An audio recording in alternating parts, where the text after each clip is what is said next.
की जो परीक्षा होती है नेशनल एलिजिबिलिटी टेस्ट, उसमें हिंदी साहित्य के जो परीक्षार्थी हैं उनको तैयारी के लिए आप किस तरह का टिप्स देंगे, और ख़ास तौर से किन चैप्टर या किन जो है कि हिंदी विषय के जो पाठ हैं उस पर विशेष तौर पर बल देना चाहिए परीक्षार्थियों को? देखिए, आपका बहुत अच्छा प्रश्न है।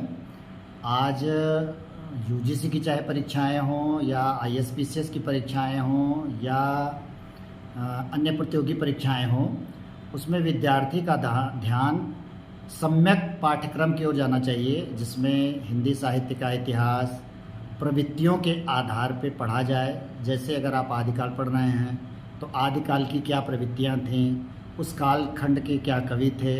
जब एक कवि के बात आप चर्चा करने लगते हैं और उसकी प्रवृत्तियों की चर्चा नहीं करते, तो आप जब प्रश्न निर्धारण करते हैं या उत्तर देने लगते हैं तो आप भूल जाते हैं। उस कालखंड की जब आप विशेषताओं को जानते हैं, उनकी प्रवृत्तियों का अध्ययन करते हैं, तो उस कालखंड से जुड़े जो अन्य साहित्यिक उसका प्रतिदान है समाज में, वो सामने रहता है।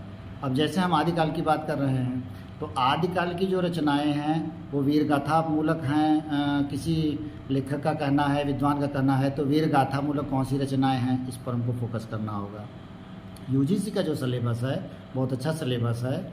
इसको विभिन्न खंडों में बांटा गया है। विद्यार्थी को अपना पूरा ध्यान विस्तृत पाठ्यक्रम की ओर, जिसमें वस्तुनिष्ठ फोकस करना चाहिए और पूरे पाठ को पढ़ना चाहिए। संपूर्ण पाठ्यक्रम का एक विहंगम अवलोकन करने के बजाय उसका एक सूक्ष्म अध्ययन बहुत जरूरी है। कुछ छात्र कुछ प्रश्न नहीं आने पर उस पर गेस, या जिसको कि बहुत ही आम बोलचाल की भाषा में अगर कहें तो तुक्का लगाते हैं, तो क्या आपको लगता है कि सभी प्रश्न को अटेम्प्ट करने की स्ट्रेटजी सही है, या फिर उन्हीं प्रश्नों को अटेम्प्ट करना चाहिए जिसमें उनको कॉन्फिडेंस हो, जिसमें उनको लगता हो कि वो उत्तर जानते हैं या उत्तर जानने के नज़दीक हैं? देखिए, इसका निर्धारण दो तरह से किया जा सकता है। पहला कि जो प्रतियोगी परीक्षाओं का आप निर्धारण कर रहे हैं उसमें माइनस मार्किंग है कि नहीं।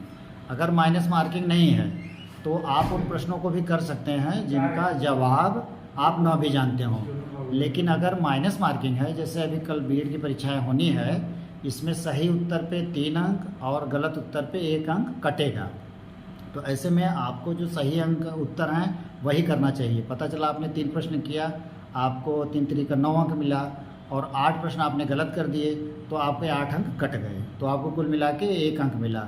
ऐसी स्थिति में आपको पहले ये निर्धारण कर लेना चाहिए कि जो परीक्षाओं को आप दे रहे हैं उसमें कहीं निगेटिव मार्किंग तो नहीं है। अगर निगेटिव मार्किंग नहीं है तो इसको तुक्का ना कहें, ये संयोग भी होता है। कभी कभी दिमाग में बात आती रहती है और उसको परीक्षार्थी नहीं कर पाता है, तो उसको किया जा सकता है। लेकिन अगर निगेटिव मार्किंग है तो उसको नहीं करना चाहिए। ठीक, बहुत बहुत धन्यवाद।